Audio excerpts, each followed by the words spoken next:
Hanji, good morning everyone. Grade 12 Critical Science, welcome to the class and arrange your book 1, Contemporary World Politics, and copy with you. And obviously pen also. If you are having highlighter, you have to arrange highlighter for underline some of the important lines. Hanji, open your book. Book 1, Contemporary World Politics, Chapter 1, Cold War.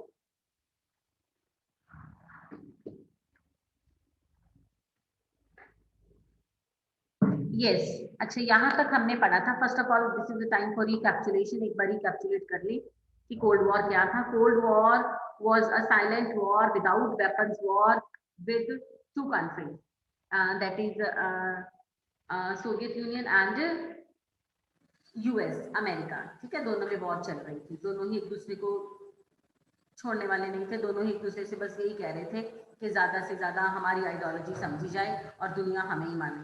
दोनों ही देश पीछे हटने वाले नहीं थे. सामने आके लड़ भी नहीं रहे थे, बट अंदर ही अंदर जेलसी भी कर रहे थे और अंदर ही अंदर वो लोग न्यूक्लियर बॉम्ब भी बना रहे थे. अच्छा, उसके बाद we have done these two cartoons. You remember, ये दोनों कार्टून्स हमने करे थे कि दोनों में अफेयर चल रहा है, अच्छा खासा दोनों में रिलेशन चल रहा है, बट इसके बावजूद भी जो यूएस है वो चाइना के साथ रिलेशन बना रहा है और यूएसएसआर को धोखे में, अंधेरे में, कीपिंग हिम डार्क, अंधेरे में रख रहा है. दूसरा कार्टून हमने पढ़ा था, ये जो बंदा है ये यूएस है. ये क्रैब को, वियतनाम को खाने की कोशिश कर रहा है. अंडर एस्टिमेट कर ली इसमें वियतनाम की पावर, बट क्रैब जो है वो कहता मैं तुझे खा लूंगा. So here America was badly defeated by the small country Vietnam. So these kind of two cartoons we have done. Explanation we have not done. Particularly we have not written in the copy. कोई बात नहीं. Today we will do that. Okay. और passage based question भी we will do that. Now next page. थोड़ा सा पढ़ेंगे हम. Then we will start. Now challenge to bipolarity. Got it? Challenge to bipolarity. Write down the meaning of bipolarity.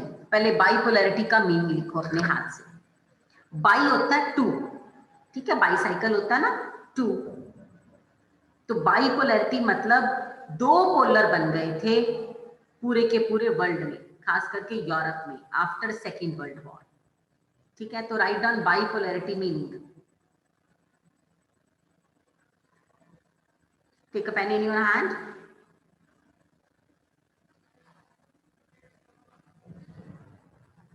Meaning of bipolarity.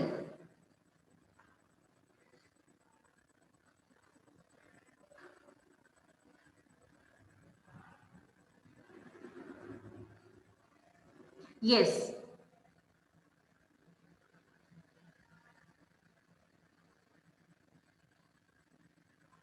Two mutually blocks. Force लिख लो आप. Two mutually forces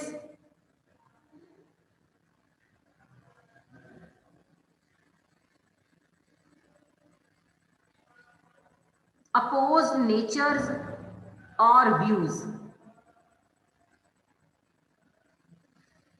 Opposed natures or views.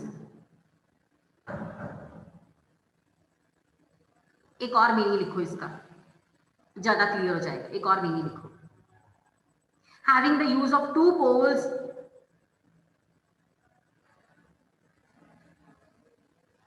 Having the use of two poles.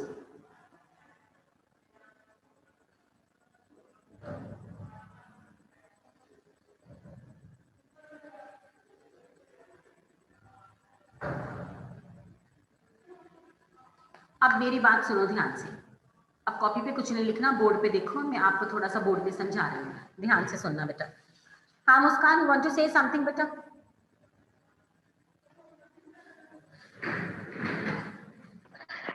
Ma'am ये मुझे एक paragraph समझना था. अच्छा, मैं रुक के समझाती हूँ. पहले ये जो मैं कह रही हूँ ना, पहले ये समझेंगे. ठीक है, मैं सब कुछ समझाऊंगी आपको. कहोगे तो सारा पिछला भी पढ़ा दूंगी. You will not write anything on copy. अभी कॉपी पे कुछ नहीं लिखना,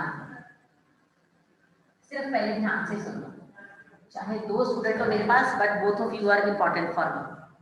बहुत इंपॉर्टेंट टॉपिक है ये. है आपका पेज नंबर 10 है ना? अभी कुछ नहीं लिखना, कॉपी पे ध्यान से सुनो पहले। Page 10, book 1, cold war chapter.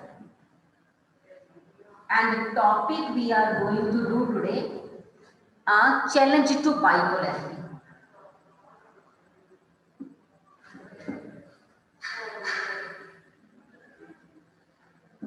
Now here it is written bipolarity, ठीक है? बाई मतलब टू, बाईसाइकिल होता है ना, उसके दो पहिए होते हैं, ट्राईसाइकिल होता है उसके तीन पहिए होते हैं। यहाँ पर बाइपोलैरिटी, दो पोलर बन गए थे आफ्टर कोल्ड वॉर, ठीक है? अभी किसी ने कुछ नहीं लिखना, ध्यान से सुनना। After the end of second world war,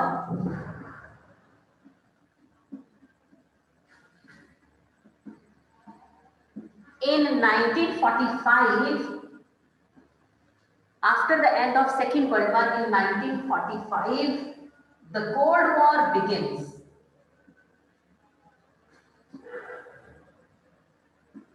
Okay, Cold War शुरू हो गई थी between two powerful countries.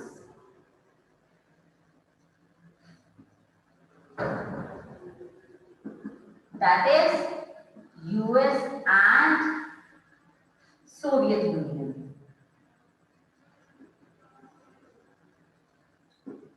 अब कोल्ड वॉर खत्म हुई, मैं कैमरा नीचे कर रही हूँ, अभी लिखना नहीं है, जब आप लिखोगे मैं कैमरा डाउन कर दूंगी, ठीक है?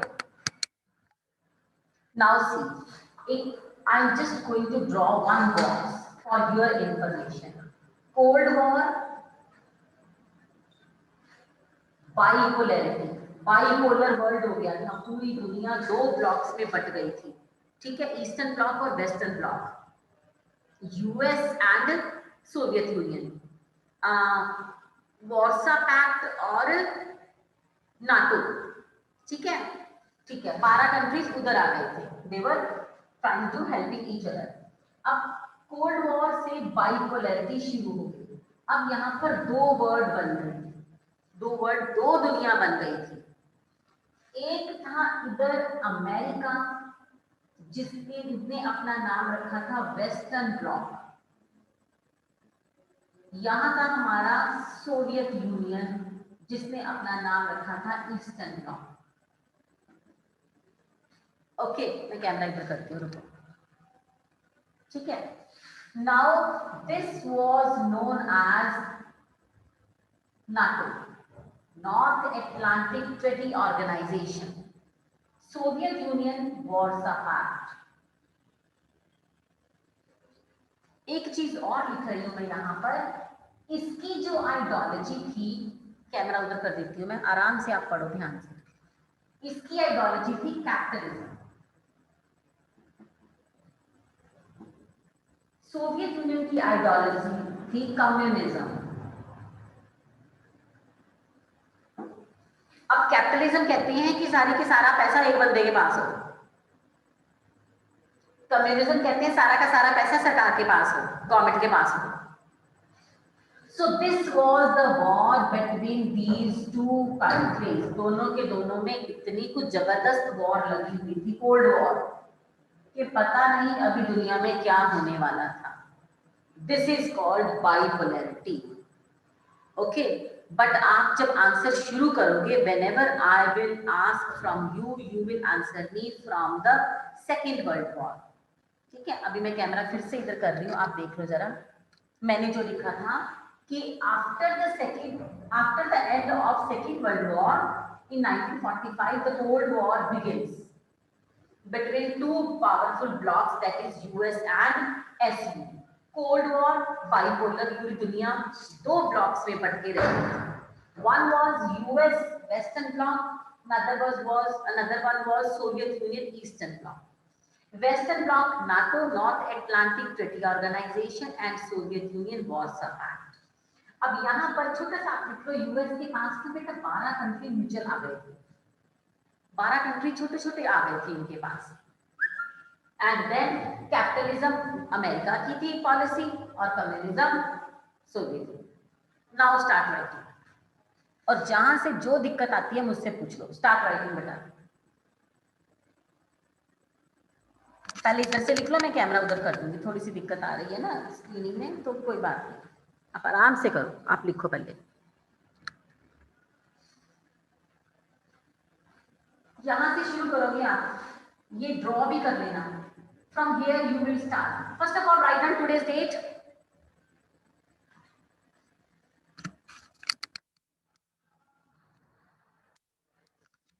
Right down today's date 22 March. बेटा page number 10, book 1, chapter cold war. Topic challenge to bipolarity. Then start writing this one line and draw this flow chart. ठीक है, जहां से आपको यहाँ से दिक्कत नहीं है मुझे बोल देना, दिक्कत आ रही तो मुझे बोल देना कि मैम कैमरा घुमाओ, आई हेल्प यू आउट। आराम से करो आप।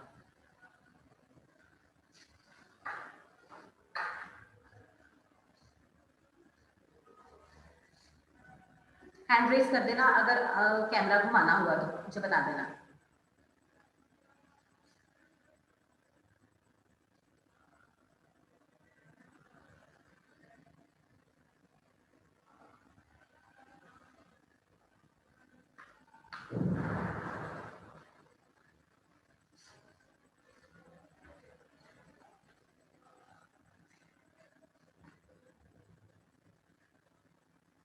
After writing this one line, then you will draw this small flow chart.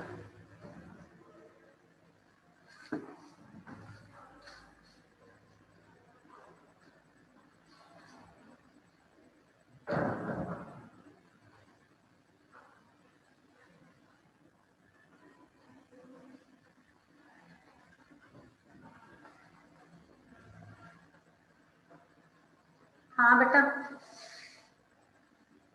हाँ मुस्कान। मैम कैमरा नीचे करना। देखना जरा, ऐसे लाइक दिस। Yes ma'am. ठीक है बेटा, लिखो।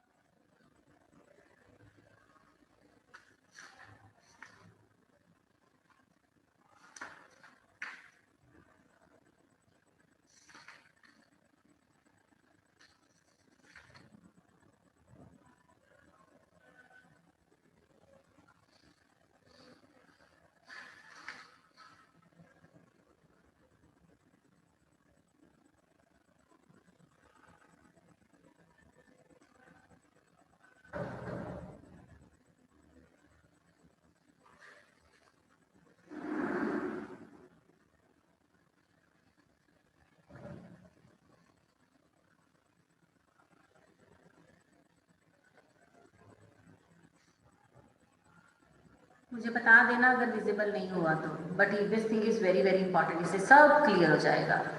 When you will revise this chapter, automatically you will recall the content which we have done.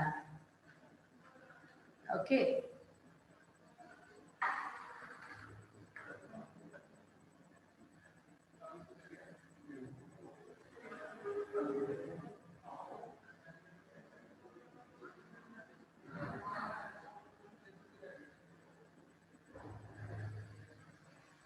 ये सोवियत यूनियन ही बाद में जाके हमारा यूएसएसआर बनने वाला।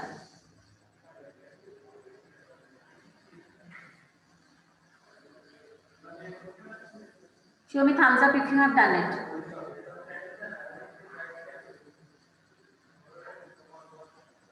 चलो, thank you Armaan, thank you Muskan. अब now write one heading on your copy. एक कॉपी पे हेडिंग लिखो।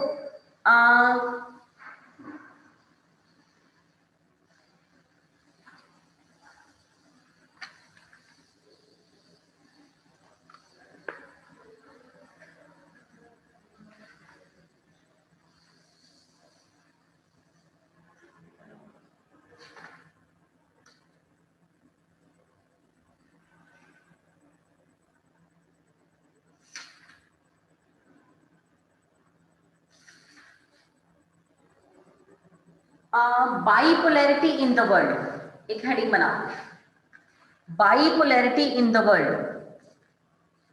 मैं आपको बताती हूँ लिखना क्या है। नथिंग न्यू, सिर्फ हिंट दे रही हूँ ताकि जब आप रिवाइज करो तो आपको समझ आ जाए कि whichever the thing we have to add over here. एक हेडिंग बनाओ, बाइपोलैरिटी इन द वर्ल्ड।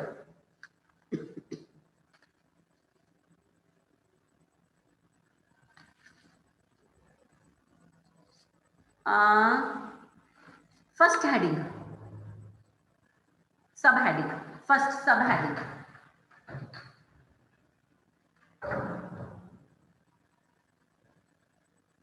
आप लिखो 2 पावरफुल कंट्रीज। हिंट दे रही हूं सिर्फ मैं आपको, 2 powerful countries.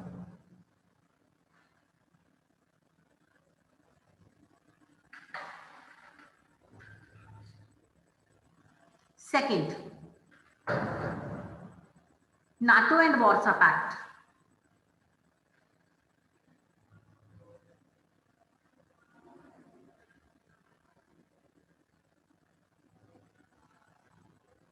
Third,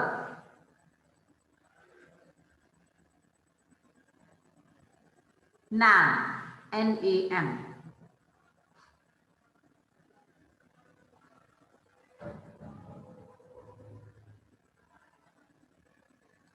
fourth, tension and power.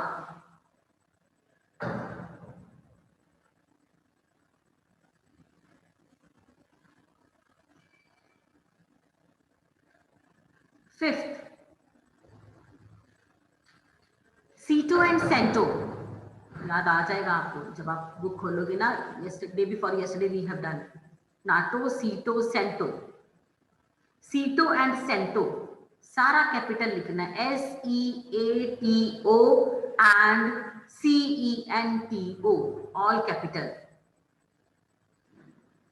अब इसकी फुल फॉर्म लिखो सीटो की, the South East Asian Treaty organisation.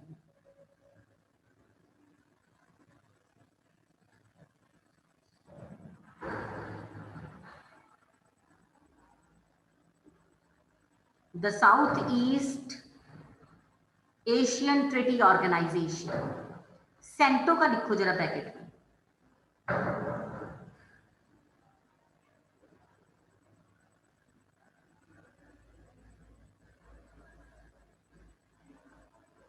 Central treaty organisation, CEN central है, सेंट्रल ट्रेडी ऑर्गेनाइजेशन।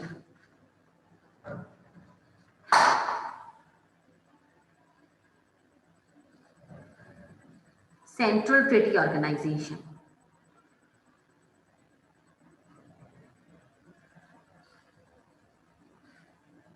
ठीक है, चलो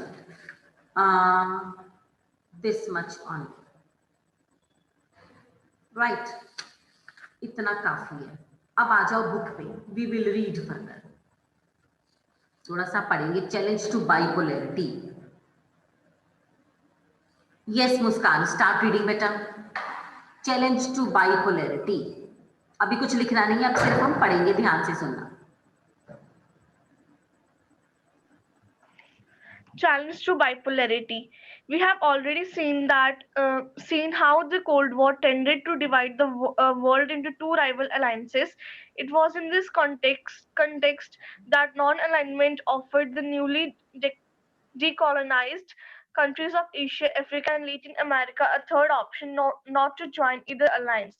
The roots of NAM went back to the friendship between three leaders: Yugoslavia's Josip Broz Tito, India's Jawaharlal Nehru, and Egypt's leader Gamal Abdel Nasser, who held a meeting in 1956. Indonesia's Sukarno and Ghana's Kwame Nkrumah strongly supported them. These five leaders came to be known as the five founders of NAM.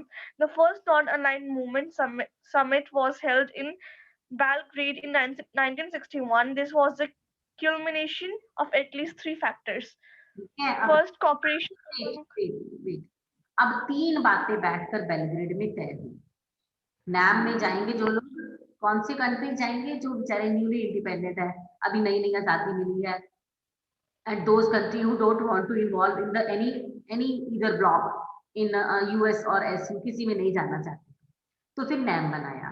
These 5 founder members you have written on Saturday और Friday, आपने पांचों के नाम लिख लिए थे and countries also. और इसके हेड वैसे थे हमारे यहाँ के पंडित जवाहरलाल नेहरू। बड़ी ही वंडरफुल पॉलिसी थी नाम। अब बेलग्रेड में ये लोग बैठे हैं 1961 और वहां बैठकर इन्होंने कुछ बात की आपस में। अब what were these kind of provision, बहुत बड़ी मीटिंग चल रही थी।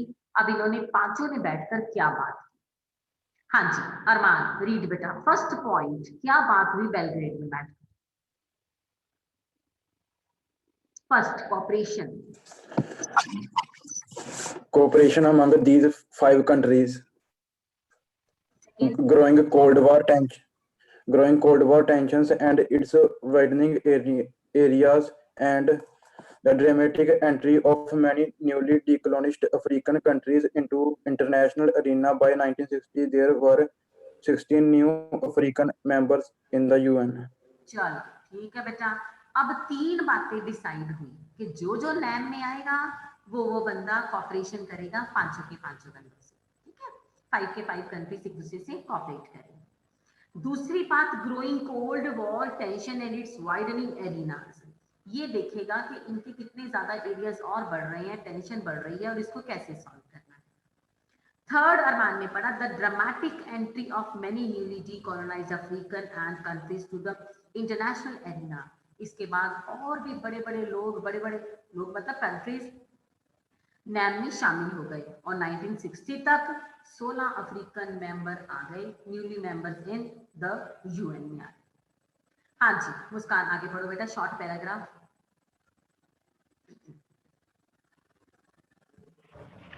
The first summit was attended by 25 member states.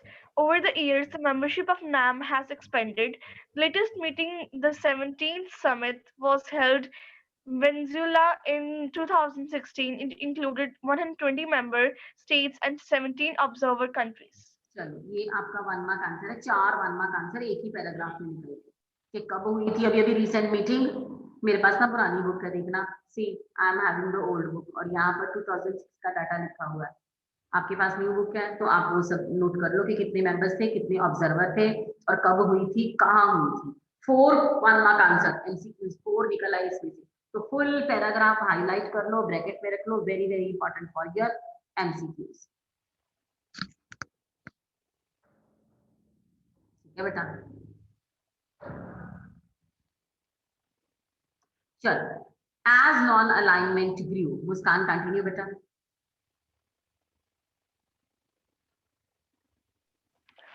As non-alignment grew into popular international movement, countries of various different political systems and interests joined it.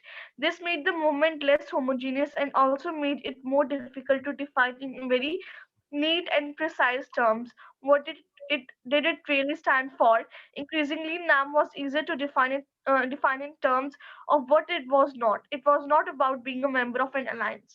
हाँ, कभी कभी कुछ लोगों को समझ ही नहीं आ रही थी कि नैम है क्या। बस मोटा मोटा सबको इतना पता था, नैम मतलब नॉन अलाइन मूवमेंट। हमने किसी को मूवमेंट नहीं थी, कोई वॉर नहीं छेड़ने वाले थे, हम किसी के खिलाफ किसी को समझाने बुझाने वाले नहीं थे। It was only a group के जिन्होंने उधर दोनों ग्रुप्स में नहीं जाना वो इधर आ जाए, ठीक है? तो वो लोग नैम में, मतलब पर्टिकुलर इसका कुछ भी नहीं था कि whatever the objective of NAM are, whatever objective are not included in the NAM. हाँ जी, नेक्स्ट बेटा, the policy of staying away, दोनों से दूर रहना, बस ये पॉलिसी थी। हाँ जी मुस्कान।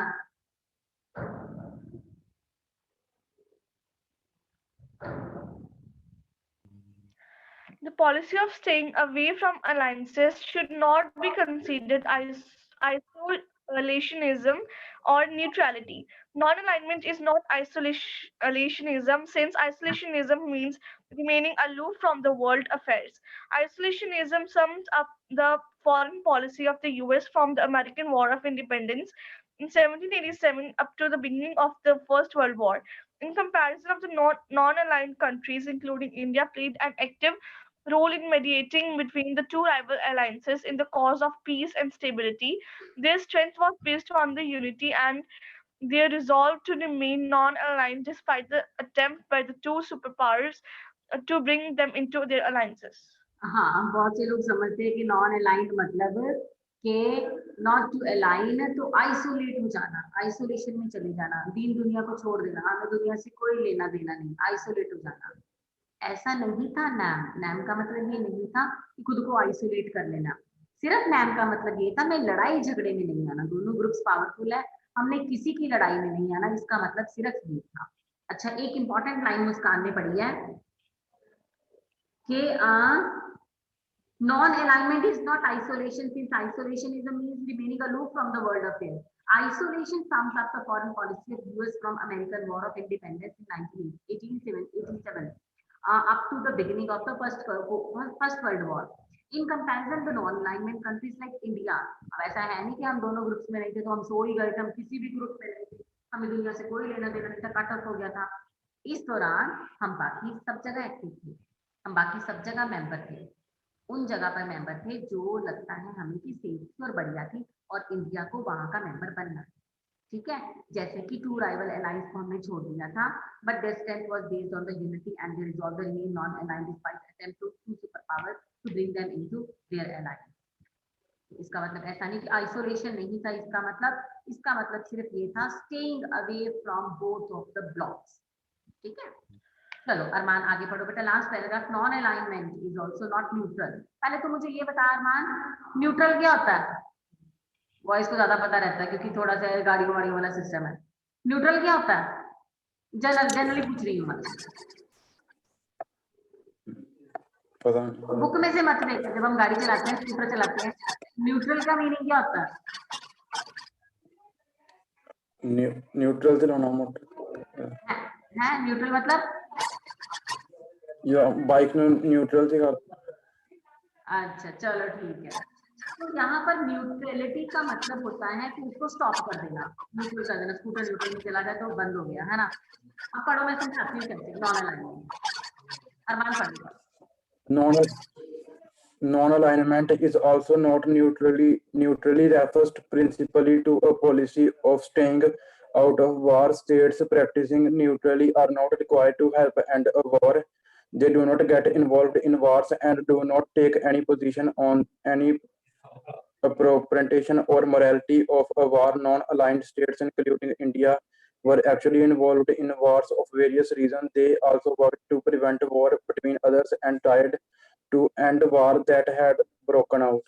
ठीक है, तो नॉन अलाइनमेंट के जरिए इन्होंने क्या किया था, इंडिया ने किसी वॉर में नहीं जाना, दोनों ब्लॉक्स में नहीं जाना, लेकिन फिर भी दोनों में शांति बनाए रखने के लिए या अदर कंट्रीज में वॉर है तो उनको हेल्प करने के लिए number of steps were taken by India.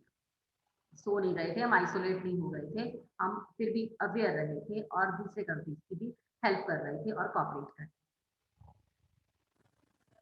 Next है NIEO, यहाँ पर अपने हाथ से कैपिटल लिख लो, here it is written ना NIEO, यहाँ ब्रैकेट में अपने हाथ से कैपिटल लिखो NIEO, नियो बोलते हैं इसको, new international economic order.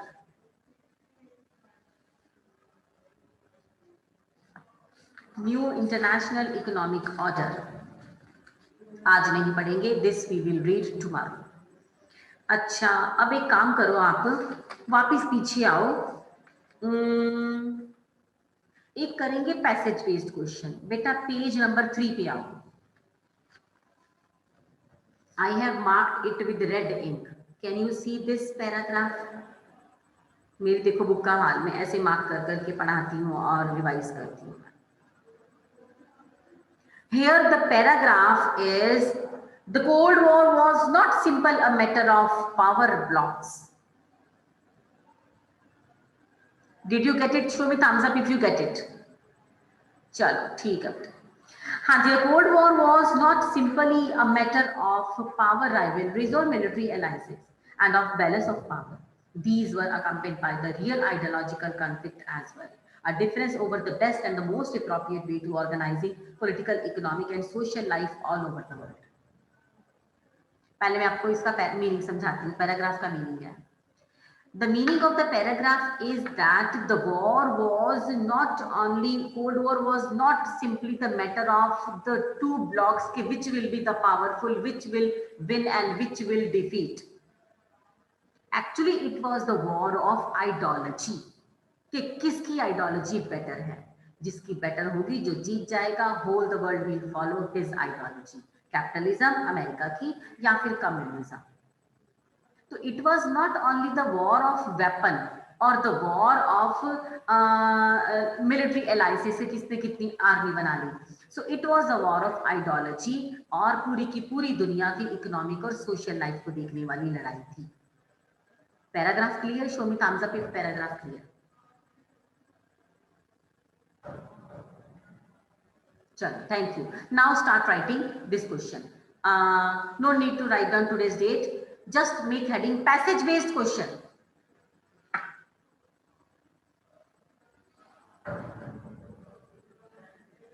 Passage based question.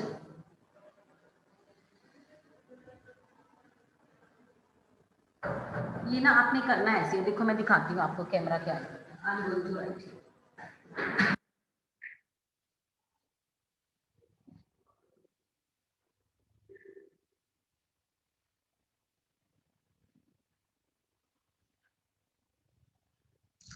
Now see this date you have written, ठीक है? अब टॉपिक में आप लिखोगे passage based question.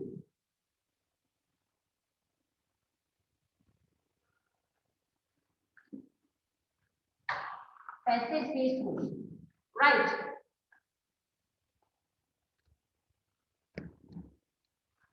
You will not write the whole paragraph, just 2 words from the beginning and 2 words from the last. Like the Cold War, like you do comprehension in English, na?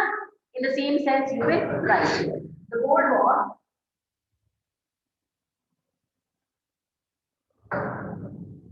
Dash, dash, dash, and last 2 words, the word. Okay, this is passage based question. ऐसे लिखते हैं, right? Now question number 1, and you will be able to do the questions if the paragraph is clear to you. अगर content clear नहीं है तो फिर दिक्कत आ जाएगी। हाँ जी, question number 1।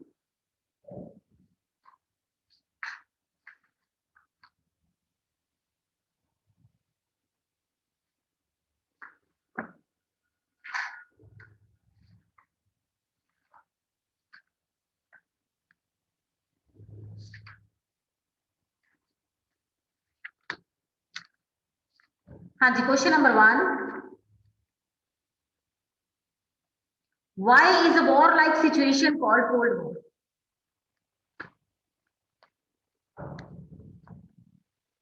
Why is war like situation called Cold War?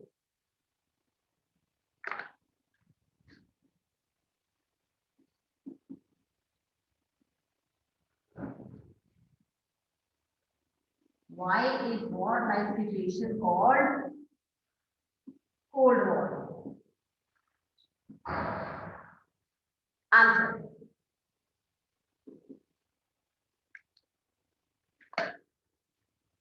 Answer.